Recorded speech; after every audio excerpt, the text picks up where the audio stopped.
தீபாவளி எண்ணம் போல் வண்ணங்களுடன் கொண்டாட The Chennai Silks ஆடைகளுடன் let the celebrations begin. Lyca production Subaskaran வழங்கும் சூப்பர் ஸ்டார் ரஜினிகாந்தின் வேட்டையன் வருகிற அக்டோபர் 10 முதல் திரையரங்குகளில். அம்மா, மிஸ்டர் கோல்ட் கடல என்ன வாங்கு, 50 ரூபாய் கேஷ்பேக் கிடைக்கும். ஆமாமா, எல்லாருக்குமே 50 ரூபாய் கேஷ்பேக் கண்டிப்பா கிடைக்கும் அண்ணி.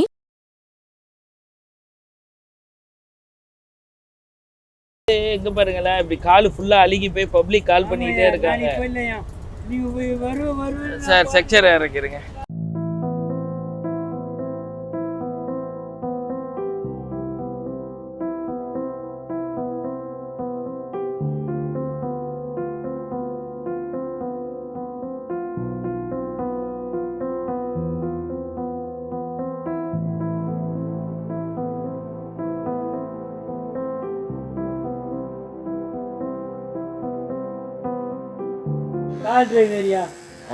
வண்டியெல்லாம் ஓட்டுவீங்களா? எல்லா வண்டியும் ஓட்டுவீங்க. எப்படி அடிபட்டுச்சு? ஏத்திட்டு போயிட்டானீங்க. ஏத்திட்டு போயிட்டாங்களா?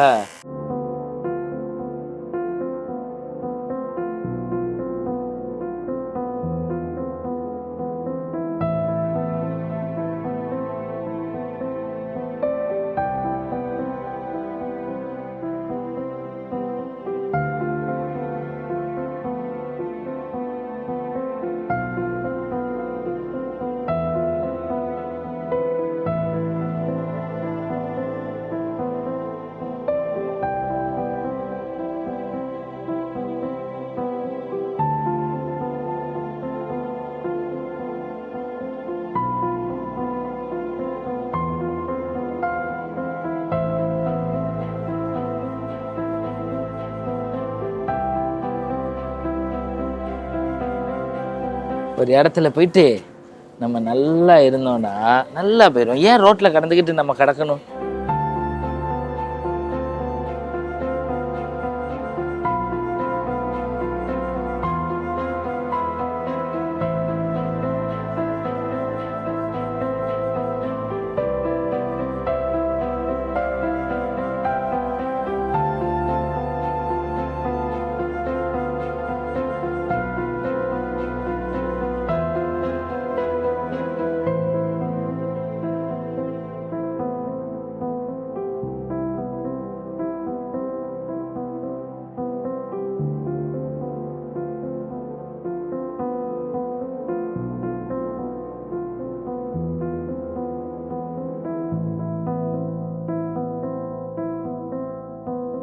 காலை தகுமதனா வணக்கம்.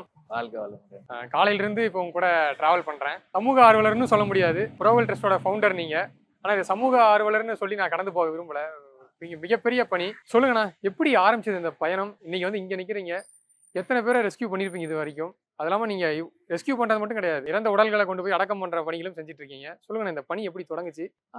என்னுடைய பேர் காலித் அஹமத். எனக்கு சொந்த ஊர் பார்த்தீங்கன்னா பட்டுக்கோட்டை பக்கத்தில் அதிராம்பட்டினம்ங்கிற ஒரு ஊர். சென்னைக்கு கல்லூரி வாழ்க்கைக்காக வரோம். பள்ளி படிப்பெல்லாம் ஊரில் முடிச்சுட்டு கல்லூரிக்காக வரோம். இங்கே நிறையா தொண்டு நிறுவனம் கூட பணி செய்கிறோம். இரத்த தான அமைப்பாக இருக்கட்டும், இன்னும் நிறைய விஷயங்களில் பயணம் செய்கிறப்ப இந்த தீபாவளி பொங்கல் இந்த மாதிரி வரப்போ வந்து ரோட் சைடில் உள்ளவங்களுக்கு ஒரு ட்ரெஸ்ஸு, ரெண்டாவது அவங்கள போய் சும்மா பேசுங்க அப்படின்னு சொல்லுவாங்க. அப்போ ஃபுட்டு எல்லாம் வாங்கிட்டு போய் நம்ம கொடுப்போம். இன்னைக்கு எல்லாருடைய மண்ணிலை நீங்களே பார்த்துருப்பீங்க, நிறைய பேர் ஃபுட்டு கொடுப்பாங்க, இல்லை பர்த்டேனா ட்ரெஸ்ஸு கொடுப்பாங்க, இந்த மாதிரி ஒரு விஷயங்கள் இருக்கும். அந்த ரோட்சையில் இருக்கக்கூடிய மனிதர்கள் கிட்ட நம்ம உட்காந்து பேசி பார்த்தோம் அப்படின்னா அவங்க யாரு, என்ன விவரங்கள் எல்லாம் தெரியும். இப்போ ஒரு ஐயாவை நம்ம ரெஸ்கியூ பண்ணோம், நீங்கள் பார்த்துருப்பீங்க. அவர்கிட்ட என்ன சொன்னார் கடைசியாக ஒரு வார்த்தை? என்னை நல்லா பார்த்துக்கிறீங்க. அந்த மனசு விட்டு பேசுறதுக்கு ஒரு சில மணி நேரங்கள் ஆகும். அவங்க கூட சாப்பாடு கொடுத்து நம்மளும் உட்காந்து பேசி, ஏன்னா மனிதனுக்கு தேவையான ஒரு விஷயம் ஆறுதலுங்கிற ஒரு வார்த்தை கஷ்டத்தில் இருக்கிறப்ப. அப்போ அந்த ஒரு விஷயத்தை தான் நம்ம தட்டி கொடுக்குறோம். இன்னைக்கு நீங்களோ நானோ என்னப்பா ஆகணும், எல்லாம் எனக்கு வீடு வசதி எல்லாம் இருக்கு, சரி செத்ததுக்கு அப்புறம் நான் சொர்க்கத்துக்கு போகணும்னு ஆசைப்படுவோம். ஆனால் சாவோமான்னு கேட்டால் ஆசை இருக்காது யாருக்கும். அதான் மனிதனுடைய ஒரு ஒரு விதமான ஆசை. அப்போ அந்த மனிதர்கள்ட்ட உட்காந்து பேசுகிறோம், உங்களுக்கு என்ன வேணும், ஏது, எப்படி என்னன்னு கேட்குறப்ப அவங்க சொல்லக்கூடிய விஷயம், எனக்கு எல்லாமே போயிடுச்சு, நான் செத்தா என்னை 4 பேர் தூக்கிட்டு போய் அடக்கம் பண்ணோம் அப்படிங்கிற ஒரு வார்த்தை. ஸோ அந்த மாதிரி மனிதருக்கான ஒரு விடையை தான் நாங்கள் தேட ஆரம்பிச்சோம். 2015 நான் ஒரு வலியை சுமக்கிறேன். நெருங்கிய ஒரு வட்டத்துடைய மரணம் என் வாழ்க்கையை ஒரு பக்கம் மாத்துது. அதை கடந்து 2017 நிறைய மக்கள் ரோட் சைடில் உள்ளவங்களுக்கு ஃபுட்டு கொடுக்குறோம், எல்லாம் பண்றோம். ஆனா அவங்க கூட உட்காந்து பேசுறப்ப அவங்க சொன்ன விஷயம் இதே தான். இந்த இடத்துல ஒரு கேள்வி கேட்கணும்னா, நீங்கள் சொன்ன மாதிரி ரோட் சைடில் இருக்கிறவங்களுக்கு ஃபுட்டு கொடுக்கலாம், ட்ரெஸ்ஸு கொடுக்கலாம், இதெல்லாம் நம்ம கடந்து போயிடுவோம். ஆனால் இப்போ இன்றைக்கி நம்ம ஒரு ரெஸ்கியூ பார்த்தோம். இது மாதிரி நீங்கள் நிறையா இது பண்ணியிருக்கீங்க.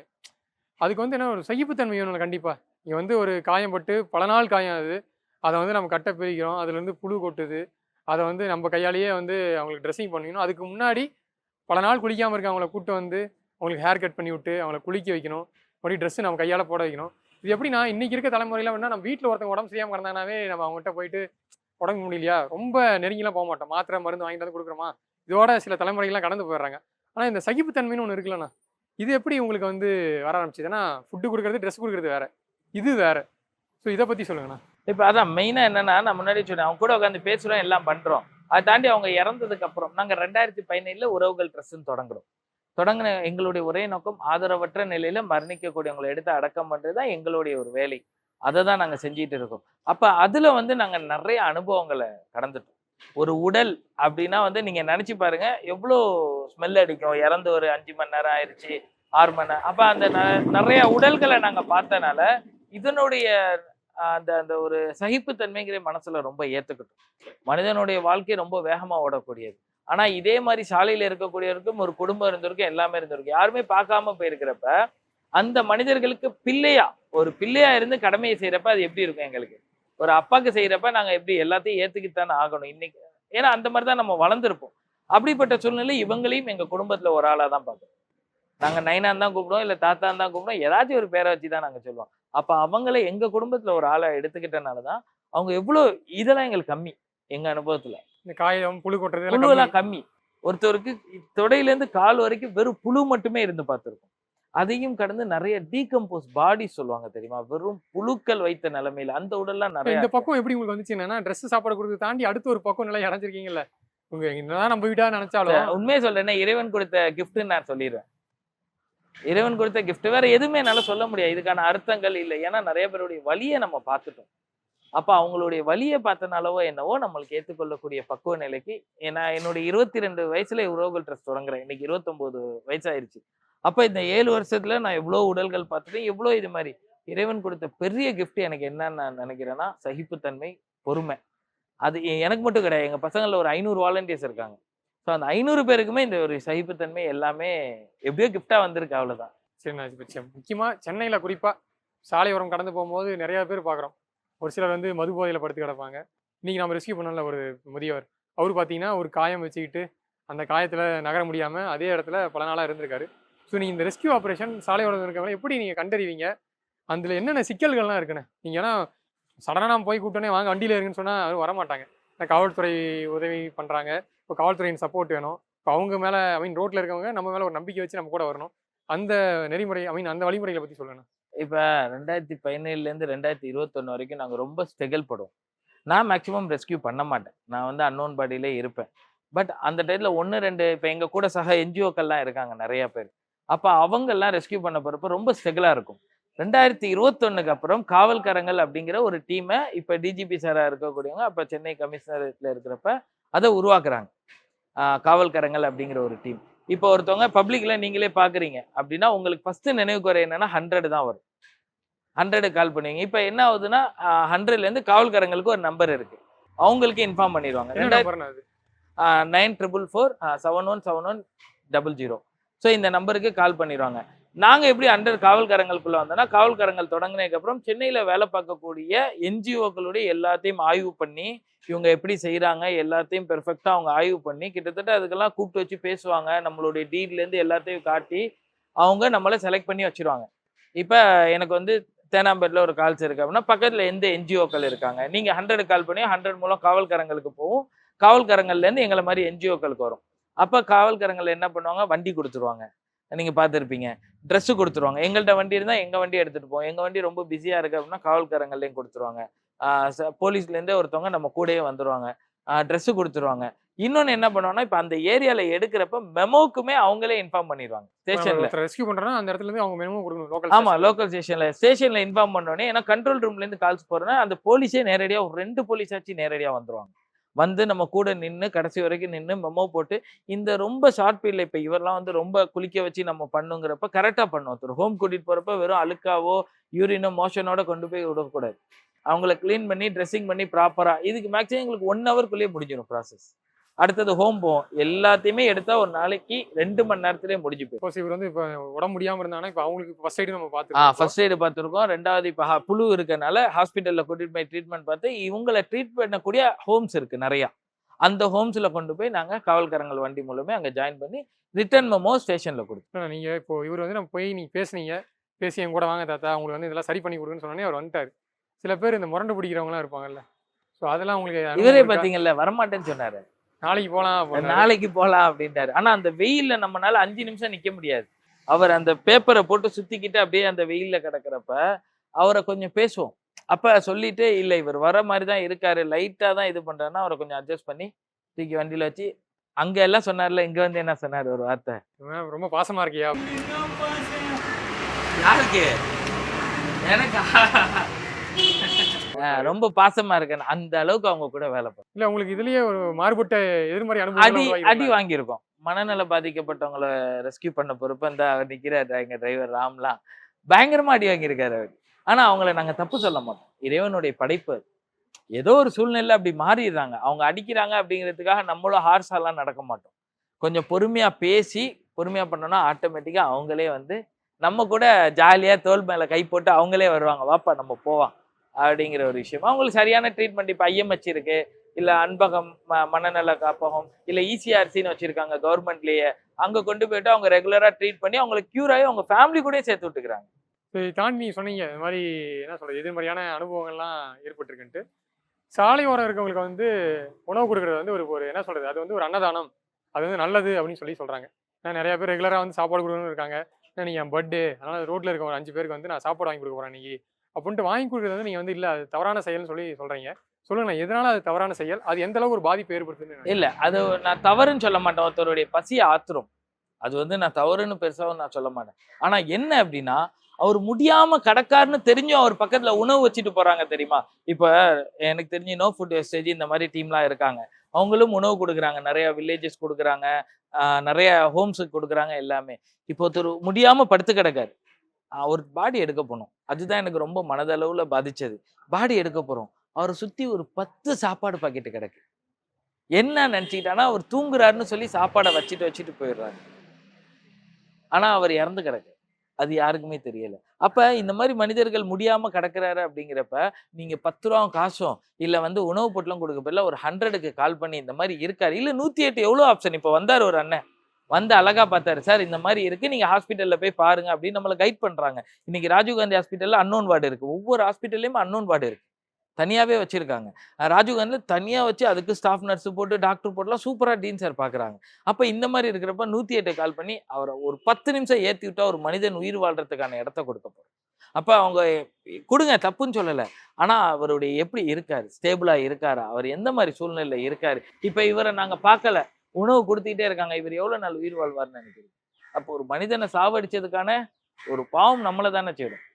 இந்த மனிதரை யாரும் இப்போ ஒருத்தவரை அன்னைக்கு ஃபுட்டு கொடுக்க போறவர் தான் இவரை பார்த்து எனக்கு போன் அடிக்கிறார், தம்பி காலில் ஏதோ புண்ணு இருக்கு போல கத்துறாரு அப்படின்னு. அப்ப அது அந்த ஒரு மனிதத்தை தான் நீங்க கொண்டு வாங்கன்னு சொல்றோம். நீங்க செய்யறது பெரிய விஷயம், நாங்க யாரையுமே குறை சொல்ல மாட்டோம். ஏதோ ஒண்ணு அவங்களால முடிஞ்சதை செய்யறாங்க. ஆனா அந்த மனிதருடைய நிலை எப்படி இருக்கு, அவர் நடக்கிறாரா, இல்ல வெறும் அந்த இடத்துல இருக்காரா, இல்ல அவர் குடிச்சுக்கிட்டு அங்கேயே கிடக்க. போற வரவங்க 10 ரூபா கொடுக்குறாங்க, ஒரு 100 பேர் கொடுத்தா இல்ல 10 பேர் கொடுத்தா ஃபுட்டை நான் தவறு சொல்ல, இல்ல ஏதாவது ஒரு ஆசிரமத்துக்கு கொண்டு போய் கொடுத்துருங்க. இல்ல ஏதாவது ஒரு கிராமம் இருக்கும் நம்மளுக்கு தெரிஞ்சு பக்கத்துலயே, இல்ல பக்கத்து வீட்டுக்காரன் சாப்பிட வழி இல்லாம இருப்பான்ல, ஒரு கடை வச்சுக்கிட்டு பழக்கடை, அவங்களுக்கு போய் ஒரு நல்ல உணவை கொடுத்துருங்க. உழைக்கவும் செய்வாங்க, அவங்களுக்கு அந்த அன்னைக்கு ஒரு உணவும் கிடைச்ச மாதிரி இருக்கும். இந்த மனிதர்கள் சாலையிலே இருந்து இதாயிருவாங்களே அப்படிங்கிற ஒரு வருத்தம் தான் எங்களுக்கு. அதனால அதை நாங்க குறை சொல்ல விரும்பல. இப்போ இந்த உங்க அனுபவத்துல சொல்லுங்கண்ணா, இது அளவு நிறைய மீட்பு பணிலாம் பண்ணிருக்குன்னு சொன்னீங்க. இருக்கிறதுலே ரொம்ப ஒரு என்ன சொல்றது மறக்கவே முடியாத ஒரு மீட்பு பணி, அவர் வந்து சாகர நிலையில இருந்தாரு, மீட்டு இன்னைக்கு வந்து ரொம்ப நல்லா ஹெல்த்தியா இருக்காருன்னா. அப்சல்யூட்லி. ராஜீவ்காந்தி பக்கத்துல நம்ம சுகாதார மினிஸ்டர் கூட அந்த போஸ்டை போட்டு இருந்தாங்க. ராஜீவ்காந்தி பக்கத்துல வந்து ஒரு தாத்தா, அவரை தாண்டி பல்லாயிரக்கணக்கான மக்கள் அவரை தாண்டி போறாங்க. அந்த மனிதர்களை தாண்டி போறப்ப அவர் ரோட்ல முணங்கிக்கிட்டே கிடக்காரு, அவரை சுத்தி எறும்பு, ஃபுல்லா எறும்பு, ஈ முச்சுப்பே அப்படியே கிடக்காரு. ஆனா அவர் ஏதோ ஒண்ணு கிடக்குறாரு அப்படின்னு சொல்லிட்டு தாண்டி போயிடுறாங்க. இதை பார்த்துட்டு நம்மளுக்கு ஒரு காவல்துறையிலேருந்து தகவல் வருது, நம்ம உடனே போய் பார்க்குறோம், அவரை சுத்தம் பண்ண போகிறோம். ரொம்ப டிராஃபிக்கான டைம், சரி ஒரு 1/2 மணி நேரம் ஆகட்டும் ஃப்ரீ ஆகி நம்ம பண்ணலாம் அப்படின்னா உடனே போலீஸ் எல்லாருமே காவல்காரங்களில் சொன்னேன், போலீஸ் எல்லாருமே வந்துட்டாங்க. அவரை பார்த்தா க்ளீன் பண்ணி அவரை தூக்குறேன், கண்ணுலேருந்து புழுக்கள் அப்படியே கொட்டுது. என் கை ஃபுல்லாக புழுவாக இருக்குது. என்னடான்னு பார்த்தா கண்ணுலேருந்து கொட்டுது. கண்ணில் புழு வச்சு நான் பார்த்தது கிடையாது என் வாழ்க்கையில்.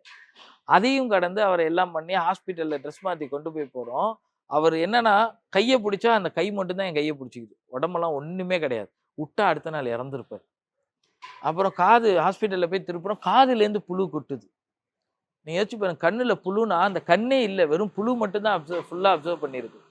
அவரை கொண்டு போய் ஹாஸ்பிட்டலில் வச்சு நைட்டு ஃபுல்லாக ட்ரீட்மெண்ட் பார்த்து எனக்கு ராஜீவ்காந்தி டீன் வந்து எனக்கு ஒரு ஃபோட்டோ அனுப்புகிறாங்க. அவர் அப்படியே சேரில் உட்காந்து அழகாக கண் பார்த்துக்கிட்டு நல்லா நடக்கிறாரு அப்படிங்கிற ஒரு விஷயம் அனுப்புகிறப்ப, சாவ கிடந்த ஒரு மனிதர் இன்னைக்கு மருத்துவர்களுடைய உதவியால் அவர் எந்திரிச்சு எடுக்கிறாருன்னா அந்த ஒரு புண்ணியம் எனக்கும் கிடைக்கும் அப்படிங்கிற ஒரு விஷயம். உண்மையை சொன்னால் அடுத்த நாள் விட்டு அவர் இறந்துருப்பார். ஏன்னா கண்ணு காதெல்லாம் புளி இருந்துச்சுன்னா கண்டிப்பா அவரை தாண்டி போயிட்டு தான் இருந்திருக்காங்க, போயிட்டு தான் இருந்தாங்க. அந்த வீடியோ கூட எங்கள்கிட்ட இருக்கு. அவ்வளோ பேர் தாண்டி போவாங்க. அவரை நினைப்புற அவர் என் கையை பிடிச்சிட்டு அப்படியே சாயிறாரு கீழே. ஏன்னா அவர்கிட்ட உணவு கிடையாது, ஆகாயம் கிடையாது, எந்திரிச்சு நிப்பாட்ட முடியாது, எதுவுமே பண்ண முடியாத சூழ்நிலை. அப்படிப்பட்ட ஒரு மனிதரை காப்பாத்தி நம்ம நல்லா கொண்டு வந்திருக்கோம் அப்படிங்கிற ஒரு மன திருப்தி இருக்கிறோம். இன்னைக்கு நல்லா இருக்காரு. அவர் அடுத்த நாளே சில பேர் சொன்னாங்க அவர் இறந்துட்டாரு தம்பி, பார்த்து பாடி எடுத்துட்டு போயிருங்க அப்படின்னாங்க. அங்க பக்கத்துல கடை வச்சுக்கிறோம். இல்லைங்க அவர் உயிரோட தாங்க இருக்காரு அப்படிங்கிற சின்ன ஒரு சுவாசத்தால அவரை கொண்டு போய் ஹாஸ்பிட்டலில் சேர்த்து இன்னைக்கு அந்த அன்னோன் வார்டு சொன்னேன் தெரியுமா, நாங்கள் போய் ஒன்று பார்த்துக்கலையே, அவங்கள டாக்டர்ஸ் தான் பார்த்துக்கிட்டாங்க. அங்கே அன்னோன் வார்டில் டெய்லி ஃபுட்டு கொடுக்குறாங்க, நர்ஸு பார்த்து க்ளீன் பண்ணி கண்ணு நல்லா தெளிவாக அழகான கண்ணு. அந்த ஃபோட்டோ கூட நான் உங்களுக்கு அனுப்புகிறேன். அவ்வளோ அழகாக இருந்துச்சு அவரை பார்க்குறப்ப. அந்த ஒரு மன திருப்திங்கிற தெரியுமா, அவர் மூலம் எனக்கு எதுவும் கிடைக்க போதா, அவருக்கு என்ன யாருன்னு தெரியுமா, சேர்த்து விட்டதோட சரி மருத்துவர்கள் தான் பார்த்துக்கிட்டாங்க. உண்மையை சொல்லணும்னா ஒரு தாட்டி என்னமோ போய் பார்த்துட்டு வந்தோம். அவர் எனக்கு எந்த தரப்போறாரா இல்லை எதுவும் கிடையாது. அந்த ஒரு மன திருப்தி, ஆத்ம திருப்திங்கிறது அந்த ஒரு விஷயம் தான். இப்போ நான் உங்கள்கிட்ட இப்போ காலையிலேருந்து ட்ராவல் பண்ணுறவங்க கூட நீங்கள் நிறைய ஃபோன் கால்ஸ் வந்துட்டே இருந்துச்சு. குழந்தை பாடி வந்திருக்கு, அடக்கம் பண்ணிடு, உடனே அங்கே ஒருத்தங்க இறந்துட்டாங்க, உடனே ஒரு வண்டி அனுப்பிச்சுடுங்கன்னு சொல்லி பேசிகிட்டே இருக்கீங்க. சொல்லணும் இப்போ இந்த ரெஸ்கியூவை தாண்டி அடையாளம் தெரியாத பிணங்கள், இப்போ அதை தாண்டி இப்போது கஷ்டப்படுறாங்க, வீட்டில் ஒருத்தங்க இறந்துட்டாங்க, அவங்க பாடியை தூக்கிட்டு போகிறதுக்கு வழி இல்லைனா கூட அவங்களுக்கும் உதவுறீங்க. சொல்லுங்கள், அந்த பணியை பற்றி சொல்லுங்கள். நான் முன்னாடியே சொல்லியிருந்தேன், 2017 நாங்கள் உரோகல் ட்ரஸ்ட் தொடங்கின ஒரே விதம் என்னன்னா, ஆதரவற்ற நிலையில மரணிக்கக்கூடியவங்களை எடுத்து அடக்கம் பண்றது தான். இதுதான் எங்களுடைய முதல் பிரதான வேலை. இங்க நிக்கிற வண்டியெல்லாம் பார்த்துருப்பீங்க, எல்லாம் அமரடூர்ஜி தான். ஒரு 2 ஆம்புலன்ஸ் மட்டும் தான் எங்கள்கிட்ட இருக்கு. அதுவுமே வந்து ஃப்ரீ கேன்சர் பேஷண்ட்டுக்காக லோக்கல்ல ஃப்ரீயாக கொண்டு போய் ஏழப்பட்ட மக்களாக இருந்தால் அவங்களுக்கு டயாலிசிஸ்க்கு ஃப்ரீயாக விட்டு கூட்டிகிட்டு வரோம். ஸோ இந்த மாதிரி வேலை இன்னைக்கு சென்னையில் வந்து பல காவல் நிலையங்கள் இருக்குது. இப்போ இவரை மாதிரி பல மக்கள் சாலை ஓரமாக இருக்காங்க. பெத்த பிள்ளைகளால் கைவிடப்பட்டவங்க, இல்லை கல்யாணம் பண்ணாமல் குடும்ப சூழ்நிலை அப்படியே வெளில வந்து அப்படியே குடும்பத்துக்கும் அவங்களுக்கும் தொடர்பே இல்லாத சூழ்நிலையில் மரணிக்கக்கூடியவங்க. இந்த மாதிரி மக்கள் இறந்து போயிட்டாங்க அப்படின்னா இப்போ அந்த உடலை எடுத்து மார்ச்சலில் வச்சிரும். காவல்துறை என்ன பண்ணுவாங்க, அந்த புகைப்படத்தை எடுத்து எல்லா ஸ்டேஷன்லையும் பார்த்துருப்பீங்க, ஆண் பேதம் கண்டெடுப்பு அப்படின்னு சொல்லி போட்டு அவங்கள கண்டுபிடிக்கிறதுக்கான முயற்சிகளில் ஈடுபடுவாங்க. அது ஒரு 15லேருந்து ஒரு 30 நாள் ப்ராசஸ் எடுக்கும். அவரை கண்டுபிடிக்கிறதுக்கு எல்லா ஸ்டேஷனுக்கும் கொடுப்பாங்க. எங்கேயாச்சும் ஒரு மிஸ்ஸிங் கேஸ் இருக்கா, இல்லை ஏதாச்சும் ஒரு ஊரில் கொடுத்துருப்பாங்க. அந்த மாதிரி சூழ்நிலை என்ன ஆகுனா, ஒரு வேலை யாரும் வராத பட்சத்தில் அந்த உடல்களை நாங்கள் காவல்துறையோட 4 பேரில் ஒரு ஆளா, இது காவல்துறை செய்யக்கூடிய வேலை. அந்த காவல்துறை கையோட நாங்களும் ஒரு கையா நின்று தூக்கிட்டு போய் அந்த உடலை நல்ல முறையில் அடக்கம் பண்ணுவோம். இதையும் கடந்து பிரசவத்தில் இறக்கக்கூடிய, குறை பிரசவத்தில் பிறக்கக்கூடிய பிள்ளைகள், உடல்நிலை பாதிக்கப்பட்டு இறக்கக்கூடிய பிள்ளைகள், இல்லை முதியோர் இல்லத்தில் இறக்கக்கூடிய உடல்கள், இந்த மாதிரி அவங்க நம்மள்ட்ட கேட்குறப்ப எங்களால் வசதி இல்லை அப்படிங்கிற, யாராச்சும் குழந்தை இறந்துருச்சு பண்ணி கொடுங்க, எங்களால் பண்ண மனசு இல்லை, ரொம்ப கஷ்டமா இருக்கு அப்படின்னு சொல்லல, இல்லை வெளியூர்லேருந்து இங்கே வந்திருப்பாங்க, அப்படிப்பட்ட குழந்தைகளை எடுத்து அடக்கம் பண்றது. பொருளாதாரத்துல பின்தங்கியவங்க மருத்துவமனையில முழுக்க இது இலவச சேவை தானே. ஆமா, அவங்க என்கிட்ட கேட்டு வர்றதே என்ன இல்லைன்னு தானே. இல்லை என்கிட்ட நான் ஏதாச்சும் நான் இது பண்ணிக்கிறேன்ப்பா அப்படின்னா அது அவங்களே பண்ணிக்குவோம். நம்மளுக்கு அதுக்கு சம்மந்தம் கிடையாது. நம்மளை பொறுத்த வரைக்கும் நம்மள்ட்ட வரப்ப அவங்க கூட நின்று கைட் பண்றது தான். இதுல இலவசம்னு ஒன்றும் கிடையாது. குழந்தை அடக்கம் பண்ணா சுடுகாடுலாம் காசுலாம் கிடையாது. ஃப்ரீயாவே போயிட்டு பண்ணிட்டு ரசீதை போட்டு வந்துட போறோம். அவங்களுக்கு சும்மா வழிகாட்ட. இப்ப வெளியூர்ல இருந்து வந்திருப்பான், மொழி தெரியாதவங்க எத்தனை பேர் இருப்பாங்க, அவங்களுக்கு இங்க ஏதாவது ஒரு சப்போர்ட்டிவ் வேணும் அப்படிங்கிறப்ப நம்மளுக்கு ஹாஸ்பிட்டல்ல இருந்து யாராச்சும் இன்ஃபார்ம் பண்ணுவாங்க, இந்த மாதிரி இருக்காங்கப்பா, மொழி தெரியல, என்ன பண்றேன்னு தெரியலங்கிறப்ப நாங்களே அவங்கள கூட்டிட்டு போய் கைட் பண்ணி, இப்போ எங்கள்கிட்ட வண்டி இருந்துச்சா எங்க வண்டி, இல்லை கவர்மெண்ட் வண்டியை புக் பண்ணி அவங்கள வர சொல்லி எங்க டிரைவர் அங்கே போயிடுவாரு, கூட நின்று வெள்ளை துணி போட்டு. நிறைய பேருக்கு இந்த விஷயத்தை பொறுத்த வரைக்கும் என்ன சாங்கியம் பண்ணணும்னு கூட தெரியாது. அது நாங்க அதே இதுல இருக்கனால எங்களுக்கு தெரியும். அதையும் வண்டி ரெடியா வச்சிருப்பீங்க, எல்லாமே இருக்கும். நீங்க பாத்திருப்பீங்களா, மஞ்சள், குங்குமம், கற்பூரம் எல்லாமே பாக்ஸ்ல போட்டு வச்சிருப்பாங்க. ஒவ்வொன்றுக்கும் அவங்கவுங்க ஒரு வண்டிக்கு 20 இருக்கும். அது 2 நாளைக்கு தான் அந்த 20 கூட எங்களுக்கு பத்தும். அந்த மாதிரி சூழ்நிலை. அன்னோன் பாடினா எங்க வண்டியை போயிடும், காவல்துறையோட கூட போயிட்டு அந்தந்த மயானத்துல பக்கத்துல எந்த மயானம் இருக்கோ, அதிகமா பார்த்தீங்கன்னா மூலக்கொத்தளம், கிருஷ்ணாம்பேட்டை, மயிலாப்பூர் இங்கதான் நாங்க பண்ணுவோம். ஏன்னா அங்கதான் பெரிய இடம், அங்கதான் புதைக்கிறதுக்கான உடல்கள் வசதி இருக்கு அப்படிங்கிறதுனால அங்கேயே போய் நாங்க அடக்கம் பண்ணிடுவோம். அடக்கம் தான் பண்ணோம் அன்னோன் பாடியை பொறுத்தவரை. இது வரைக்கும் ஒரு 7000க்கும் மேற்பட்ட உடல்களை வந்து நாங்க நல்லடக்கம் செஞ்சிருக்கோம் உறவுகள் ட்ரஸ்ட் மூலம். சென்னை, செங்கல்பட்டு, திருவள்ளூர், ஸ்ரீபெரும்புத்தூர் இங்க உள்ள கவர்மெண்ட் ஹாஸ்பிட்டலா இருக்கட்டும், இல்ல ஹோம்ஸா இருக்கட்டும், முதியோர் இல்லமா இருக்கட்டும், இல்ல வசதி வாய்ப்பு இல்லாம இறந்துட்டா, ஹாஸ்பிட்டல்ல இறந்துட்டா அவங்களை நேரடியா மயானத்துக்கு கொண்டு போய் நாங்க அவங்களுக்கு. இப்போ நீங்க இது ஃபுல் டைமாவே பண்ணிட்டு இருக்கீங்களா? ஆமா, வாலண்டியர்ஸ் இருக்காங்க கூட. வாலண்டியர்ஸ், டிரைவர்ஸ் மெயினா. Okay. ஸ்டில் உண்மையை சொன்னா நாங்கெல்லாம் ஒரு இடத்துல வேலை பார்க்குறோம். இவன் ஐடில ஒரு இடத்துல வேலை பார்க்குறான். இன்னைக்கு சண்டே ஆனா அவனுக்கு வேலை இருக்கு. இது மாதிரி நிறைய மக்கள் இருக்காங்க. செங்கல்பட்டு எல்லாம் நீங்க என்ன பண்ணிட்டு இருக்கீங்க? நீங்க வந்து நானும் பிசினஸ் பண்ணிட்டு business இருக்கேன். நான் சொல்லியிருந்தேன் ஆயில் பிசினஸ் பண்ணிட்டு இருக்கேன். பிளஸ் அதை தாண்டி ஒரு கவர்மெண்ட் எக்ஸாமுக்கு ப்ரிப்பேர் பண்ண ஸ்டார்ட் பண்ணியிருக்கேன். ஸோ காட் கண்டிப்பா வாழ்த்துக்கள்ண்ணா. உங்களை மாதிரி ஆட்கள் தான் அரசாங்கத்துல அந்த பணிக்கும் வரணும். நம்மளுக்கு ஒரு ஆசை, சரி ஓகே இத்தனை நாள் பண்ணிட்டோம், இல்லமால தம்பிங்க அவனுங்க பார்த்துப்பானுங்க, நாங்க பொறுப்பே கிடையாது, வளர்ந்தாச்சு. அதை தாண்டி நம்ம ஏதாச்சும் ஒன்று ஒரு பச்சை பெண்ணால சைன் போட்டு ஒரு 4 பேருக்கு தேவை உள்ள மனிதரா நம்ம வாழ்றோம் அப்படிங்கிற பாத்தீங்கன்னா முக்காவாசி நேரம் நீங்க இதெல்லாம் தான் இருப்பீங்க போலயே. படிக்கிற business நேரம்னு இருந்தாலும் ஒண்ணு இருக்குல்ல, ஓகே, அதுக்கான நேரம், ஒய்ஃப் சப்போர்ட்டிவ் இருக்காங்க, நம்மளுக்கு ஃபேமிலி சப்போர்ட்டிவ் அதான் ரொம்ப முக்கியம். அதெல்லாம் இருக்கு. அதையும் தாண்டி இன்னைக்கு எங்களுக்கு எல்லா வேலையும் ஈஸியா முடியறதுக்கு காவல்கரங்கள்னு ஒரு ஸ்கீம் இருக்கு. ஏன்னா ஒரு போலீஸ் கூட நாங்க ஒர்க் பண்றப்போ வந்து அதனுடைய விஷயங்கள் நிறைய இருக்கும். நம்ம ஒரு தைரியமா 2 ஸ்டெப் எடுத்து வைக்கலாம். ஒரு பப்ளிக் இது பண்றப்போ ஒரு கூட போலீஸ் இருக்காங்க, நம்ம ஒன்றும் தப்பு பண்ண போறது இல்லை. அவங்க கூட உட்காந்து பேசுற எல்லாமே பண்றப்ப, தூக்குறப்போ அவங்களும் கூட நின்று சப்போர்ட் பண்றப்போ வந்து இது எங்களுடைய உழைப்பு மட்டும் கிடையாது, ஒட்டுமொத்த காவல்துறையும் சரி, நாங்களும் தன்னார்வர்களும் சரி ஒன்றிணைந்து பயணிச்சுக்கிட்டு இருக்கோம். இன்னொரு சில பேர் எப்படின்னா, ஒருத்தர் காணா போயிட்டாரு, ஒருத்தர் 1ஆம் மாசம் காணா போயிருக்காரு, 8ஆம் மாசம் போய் மிஸ்ஸிங் கம்ப்ளைண்ட் கொடுத்துருக்காங்க. எத்தனை மாசம்? 7 மாசம் அவர் எங்கேயோ இருப்பாரு அப்படிங்கிற ஒரு நம்பிக்கை. ஏன்னா இப்போ ஒரு அன்னோன் பாடி இறந்துட்டானா 1 மாசம் வரைக்கும் தான் மார்ச்சிற்குள்ள வைக்க முடியும். அவரை தேடி எங்கேயாச்சும் மிஸ்ஸிங் கம்ப்ளைண்ட் இருந்தால் தான் போலீஸ் கண்டுபிடிக்க ஈஸியா இருக்கும். அதுவும் கொடுக்கறது கிடையாது. அடக்கம் பண்ணதுக்கு அப்புறம் நீங்க எப்படி அடக்கம் பண்ணுவீங்கன்னு சொல்லி சண்டையும் போடக்கூடிய ஆட்கள் இருக்காங்க. அப்புறம் அவங்களுக்கு புரிய வச்சு நிலைமையை எடுத்து சொல்லி இது பண்ணுவோம். சில பேருக்கு ட்ரை பண்ணி கண்டுபிடிச்சி கொடுப்போம். ஒரு பாடி பார்த்தீங்கன்னா போஸ்ட்மார்ட்டத்துக்கு டேபிளுக்கு போச்சு, அடக்கம் பண்றதுக்கு குழி வெட்டியாச்சு, ஆனா அவருடைய தோல் சதைக்குள்ள ஒரு ஓட்டர் ஐடியும் பேன் கார்டும் இருந்துச்சு. தோல் சதைக்குள்ளையா? புழு வச்சிருக்கு. நான் சொன்னேன்ல இறந்து போயிட்டாரு, புழு வச்சிருக்கு. இந்த டிரைவர் தான் போய் எடுத்துட்டு வர்றாரு, மார்ச்சல்ல இன் பண்ணிடுறாரு. தோலுக்குள்ள வச்சனால யாருக்கும் தெரியல. ஜோப்பை செக் பண்ணுவாங்க, எல்லாத்தையும் செக் பண்ணுவாங்க. மற்றபடி அது அப்படியே அழுகி போய் தோல் பிஞ்சி உள்ளக போயிடுச்சு. அந்த அந்த அந்த ஒரு ஓட்டர் ஐடி இதையும் வச்சு அவரை வந்து கேரளால திருவாண்டரம்ல வச்சு அவங்க ஃபேமிலியை கண்டுபிடிச்சி, அவங்க வீட்டுல எல்லாருமே ஃபாரின்ல இருக்காங்க, பிள்ளைங்கள்லாம் அங்க நல்ல நிலைமையில இருக்காங்க. கடைசியில அந்த உடலை அவங்க கையில அடுத்த நாள் ஒப்படைக்கிறப்ப, பிரேத பரிசோதனை முடிச்சு மார்ச்சல்ல எழுதி கொடுத்து வச்சுட்டோம். அடுத்த நாள் அவங்க கையில ஒப்படைக்கிறப்ப அதனுடைய சந்தோஷம் எங்கேயோ ஒரு மண்ணுக்கு போக வேண்டியது கடைசியில அவருடைய மத முறைப்படி அவருடைய சாங்கிய சம்பிரதாயம் பண்ணி அவங்கள அடக்கம் பண்றப்ப அந்த பிள்ளைகளுடைய மனநிலை இன்னைக்கும் அவங்க எங்க கூட தொடர்புல இருக்காங்க, எங்க குடும்பத்துல ஒரு அங்கமா இருக்காங்க. இப்போ காலையில இருந்து உங்க கூட இந்த ரெஸ்கியூ ஆபரேஷன்ல வந்து பயணிச்சுட்டு இருக்கோம். அப்போ உங்க டீம் மெம்பர்கிட்ட பேசணும், நாங்க என்னதான் இந்த பணியை வந்து எடுத்து செஞ்சாலும் இந்த பணியால எங்களுக்கும் சில சமயத்துல வந்து உடல்நல குறைபாடுலாம் ஏற்படும். நாங்க என்னதான் மாஸ்க் போட்டு கிளவுஸ் போட்டு முகம் சுளிக்காம என்ன காயங்கள் இருந்தாலும் நீங்க சொன்ன மாதிரி அழுகி போயிருந்தாலும் அதை நாங்கள் கையில் எடுத்து அந்த வேலையை செஞ்சாலும் எங்களுக்கு சில டைம் வந்து அந்த உடல் உபாதைகள் ஏற்பட தான் செய்யும்னு சொல்றாரு. சொல்லுங்க, இந்த மாதிரி பணியில உங்களுக்கு என்ன மாதிரி உடல் உபாதைகள் ஏற்படும்? ஏன்னா உங்க டிரைவர்ஸ் குறிப்பா சொன்னீங்க அடிலாம் வாங்கியிருக்காரு அவங்ககிட்ட. இது அடியை தாண்டி நம்மளுக்கு இந்த மாதிரி இன்ஃபெக்ஷன் ஏற்படுது இல்லை, அந்த மாதிரிலாம் ஆயிருக்கா?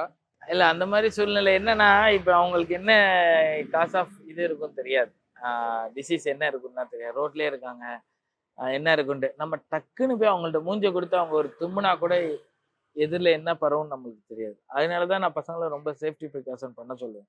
இப்ப நான்லாம் பாத்தீங்கன்னா பேச போறப்பே கொஞ்சம் டிஸ்டன்ஸ், ஏன்னா நம்மளுக்கும் நம்ம குடும்பம் இருக்கு, ஊருக்காக உழைக்கிறோம், நம்ம குடும்பத்தை நாளைக்கு நடுத்தரில் கொண்டு வந்துட்டோம். உங்க மனைவி எல்லாம் புரிஞ்சுக்கிறாங்களா? ஏதாவது சொல்ல மாட்டாங்களா?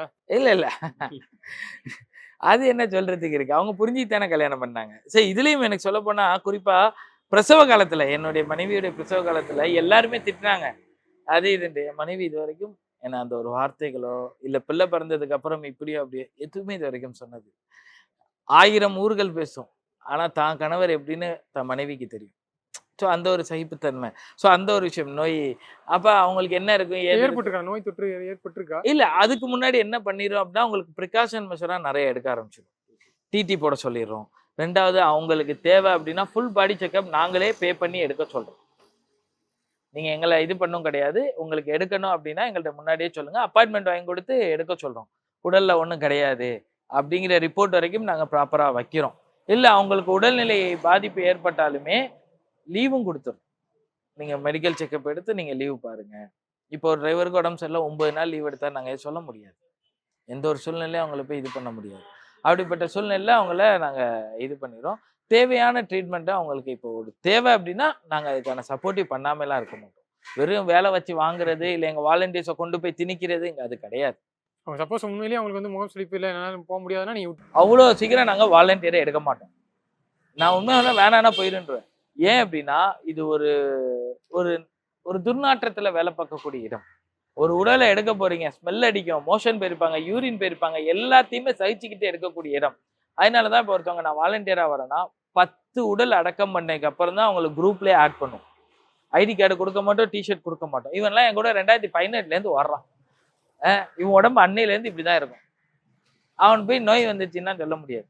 இங்கே 10 உடல் அவங்க வரணும், அட்டன் பண்ணும். அவங்களுக்கு ஏதாவது மனசு இல்லை சில பேருக்கு நைட்டு தூங்குறப்ப நினைப்பு வருதுங்குவாங்க. அந்த மாதிரிலாம் இருந்தால் அவங்கள தயவு செஞ்சு வாலண்டியரிங் வேணாம் அப்படின்றோம். ஏன்னா நம்மளை நம்பி வந்து அவங்களுக்கு ஏதாச்சும் ஆகி போச்சுன்னா அவங்க குடும்பத்துக்கு நம்ம பதில் சொல்லக்கூடிய ஆட்கள் ஆகிடும். பெற்றோர்களுடைய அனுமதி இல்லாமல் ஃபர்ஸ்ட் அவங்கள அலோவே பண்ண மாட்டோம். அலோவ் பண்ணாலுமே இதெல்லாம் ரூல்ஸ் அண்ட் ரெகுலேஷன் இருக்குது.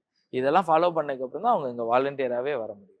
கண்டிப்பாண்ணா. தஞ்சாவூர்லேருந்து கிளம்பி ஒரு காலேஜ் படிக்கலான்ட்டு சென்னை நிறைய பேர் வருவாங்க. நீங்கள் ஒரு வித்தியாசமாக யோசிச்சிருக்கீங்க. இப்போ வந்து அடுத்த கட்ட முயற்சியாக வந்து அரசு பணிக்கும் தயாராகிட்டு இருக்கீங்க. கண்டிப்பாக விரைவில் நீங்களும் ஒரு க்ரீனிங்கில் சைன் பண்ணுறதுக்கு எங்கள் டீம் சார்பாக வாழ்த்துக்களை தெரிவிச்சுக்கிறோம். மகிழ்ச்சி. நேரம் ஒதுக்கி எங்களுக்கு உங்கள் காலையிலேருந்து இந்த ரெஸ்கியூ ஆப்ரேஷனும் சரி இப்போ இவ்வளோ நேரம் ஒதுக்கி எங்களோட இந்த உங்கள் விஷயங்கள்லாம் வந்து பகிர்ந்துட்டீங்க. இப்போ நேரத்திற்கு ரொம்ப நன்றி. மகிழ்ச்சி. வாழ்க வளம்.